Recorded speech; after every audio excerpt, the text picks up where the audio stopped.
Бірде қазақтың бір ауылында ең далаға кең жайылған осындай бір оқиға болды. Оны жұрт әзіл күлкі етіп бір-біріне айтатын.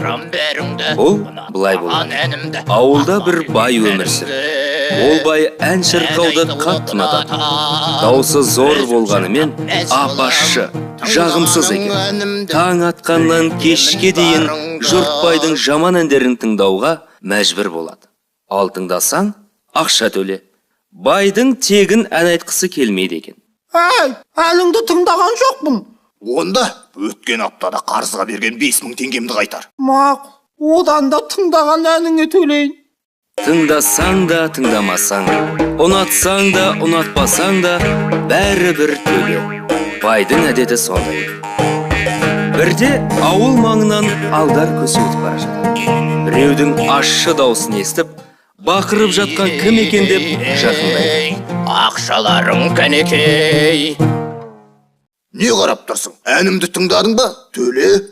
Ақшамды үйде қалдырғанымды қараш. Маған бәрібір. Әнімді тыңдадың ғой. Енді төле. Төлемесең қарызыңды өтемегенше қойымды бақтырып қоям. Тамаша, келістім. Енді күні бойы сенің керемет әніңді тыңдап жүрем. Мақұл, бірақ онда қарызың күннен күнге жамала береді. Сен үшін тегін ән айтады деп пе едің? Ой, өте жақсы. Өмір бойы қойыңды бағып, сенің ғажап даусыңды тыңдап жүрем. Рас па? Кімсің өзі?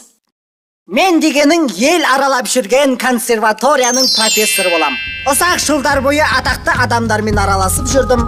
Бірақ олардың арасында бірде-бір шынайы дарын болған жоқ.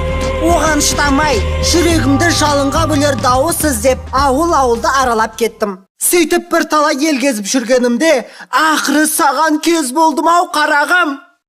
Атың кім сенің? Менің есімім тым әйгілі болғандықтан атамай-ақ қояйын. Далада сөйлесіп тұрғанымыз не? Үйге кіріп шай ішейік.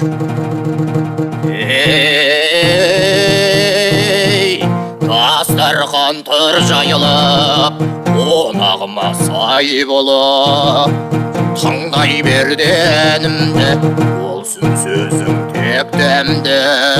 Мұндай дарынды қор қылуға болмайды. Мен сені атақты, беделді достарыммен таныстырайыншы. Бірақ жол жүріп әбден тоз-тоз боп кетіппін. Осы түріммен олардың алдына қалай көрінем? Қам жемеңіз, профессор, менде бәрі бар. Ұнағанын кие беріңіз. Бірақ сені таныстырар алдында әндеріңді үнтаспаға жазып алу керек. Оған ақша төлеуге мәжбүрмін. Ақшам бар. Қанша керегін айтсаңыз болды. Сосын радиодағылармен келісу керек. Ондағының бәрі менің таныстарым. Бірақ ол да ақша тұрады. Қанша? Және ең бастысы, міндетті түрде бейне клип түсіру керек. Менің бір танысы режиссерім бар. Ал содан телевизиядағыларға ақша төлеп, сенің бейне клиптеріңді күні-түні көрсететіндей қыламыз. Бірақ онысы да көл-көсір ақша тұрады. Қанша керегін айтыңыз.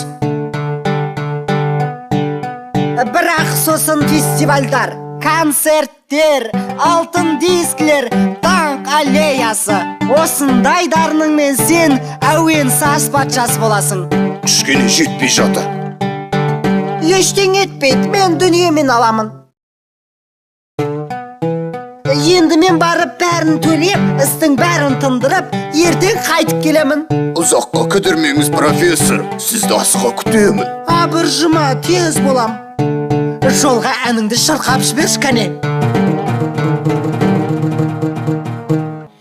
Әйгілі болам ертең ақ, арта түсер даңқ атақ. Атым шығар әлемге, сыйлар мені бәріне. Жұлдыз болып танылам, өнерімді паш қылам. Ай, тұрып кетті! Түк қалған жоқ, ұрын ұстаңдар! Ей, бақырма, бәрін өзім бердім. Кімге бердің? Жаңа ғана консерваториядан бір профессор келіп еді. Маған өте дарындысың деді. Не деген профессор? Аты кім? Білмеймін. Үй қайда? Сұраған жоқпын. Қайда кетті? Мен ән айта бергенше ол кетіп қалды. Суасы албасты қақпас неме. Әндерің де түкке тұрмайды. Даусың да жағымсыз ащы. Қанша жыл бойы ұлуыңа шыдағаным бекер болды ма? Бір күннің ішінде бар дүниемнен айырылдым. Міне саған соңғы берер ду қол шапалағым. Алдар көсе байдың дүниесін жұртқа таратып, үлестіріп берді. Бай болса үйіне әйгілі алдампаз Алдар көсе келгенін бірнеше күннен кейін ғана аңғарған. Жұрт бай туралы ертегі шығарып, енді бүкіл әлемге жайып айтатын болады. Осылайша бай атақты болып шықты. Бірақ содан бері ән айтуды қойған екен.